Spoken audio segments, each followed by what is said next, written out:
Thank you. The Chair now recognizes and welcomes to the committee Mr. Hurd, Will Hurd from Texas, who the gentleman has spent over a decade as a covert officer in the CIA, and we certainly, with your background, welcome you so much as a new freshman to our committee.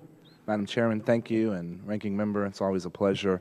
One of my jobs when I was as an undercover officer in the CIA was my cover job was stamping visas. So I'm very familiar with this program. I like to, my denial rate was pretty high, so I was pretty tough.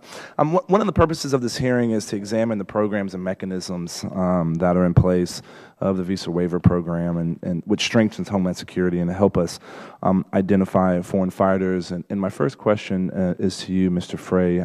You talked about these DHS audits. What other controls are there to determine that the countries participating in this are following, the rules and regulations of the electronic system for travel authorization?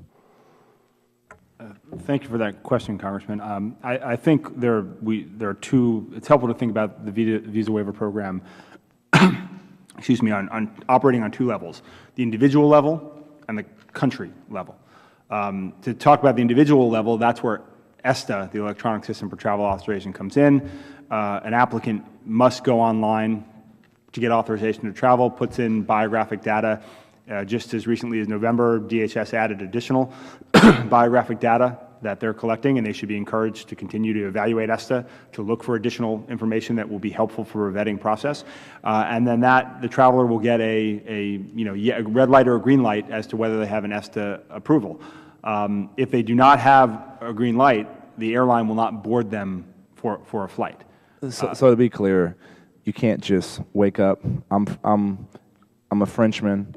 I wake up one day, I want to go to New York City. I just can't go to the airport and jump on a plane. That's right. That's precisely right. Prior to ESTA, you could do something very similar to that. And that was precisely the reason in 2007 that we implemented the Electronic System for Travel Authorization, to give us advance notice, to allow us to do the advanced vetting so that you couldn't do that as a Frenchman. And airlines are now fully compliant. And again, while I'm sure as in everything, it's possible for mistakes to happen, airlines are subject to fines and other penalties if they transmit or transport people without proper ESTAs, just as they are if they transmit and transport people without proper visas. So that's the individual level. At the country level, the DHS team goes in, reviews these security standards, talks to CT and security officials to get a sense of how things are going, looks at how passports are being issued and, in fact, manufactured, and what vetting is done on passport holders, for example, to make sure they're meeting the citizenship requirements and have criminal background checks and all the things these countries implement.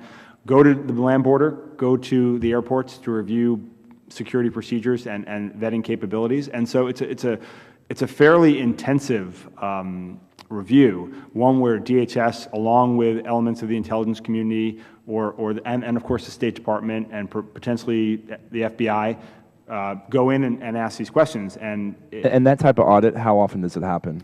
That formally happens per the statute at least every other year, and it's probably a 6 to 9 month process from beginning to end. And in between, DHS has set up a sort of a continuous monitoring process using its assets overseas, whether CBP or ICE or obviously State Department personnel, and gets reporting on that. For France, UK, Germany, Belgium, are you aware of whether this review has been done in the last 6 months? I'm not aware of the exact cycle and whether they've been done in the last 6 months. All right, thank you. And Dr. Bucci, this question is for you. I guess compare and contrast the information sharing that happens between countries that are part of the visa waiver program and not part of that. And I'd welcome, Dr. Frey, your insight and the other gentleman on the panel's insight on this question too. Well, it kind of depends on the bilateral agreements. Info sharing traditionally is done bilaterally. When I was the attaché in Albania, we established an info sharing regime with them, and it was not as intense as this. It was not as routinized as this. So you'd have to go across the whole country, Congressman, or whole world, looking at each individual bilateral agreement. Friendly countries, we usually have some sort of info sharing or intelligence sharing arrangement with them. Some it's very little, some it's pretty extensive. This is probably one of the broadest compilations of information sharing that you'll find, other than the very specific, like the Five Eyes kind of relationships that we have with those very specific countries. But this is tailored to take care of the traveler, the information that DHS needs to find someone who's traveling with malintent. And I think that the various programs that are illustrated on that graphic I referred to are pretty extensive, are pretty well selected to give DHS the information it needs, and if it needs to call in other parts of the U.S. federal government, fine. But this is the visa waiver program gives them a pretty enormous set of tools to find the bad guys if they're coming in this way. Thank you. And I would agree with all of that and add a couple of points. Just one, in many cases, the visa waiver program builds on already very strong information sharing. You mentioned the Five Eyes, and of course, with the exception of Canada, those countries are all in the visa waiver program, and so there are relationships there. What the VWP does in those cases, which is very important, as you said, it institutionalizes those relationships, some of which may be based on personal relationships or, and people obviously rotate to other jobs. This makes it automated and it makes it institutionalized.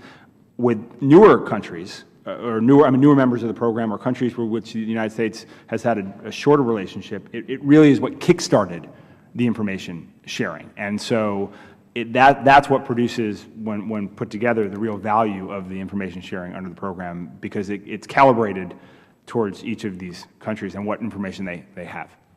Thank you. Thank you.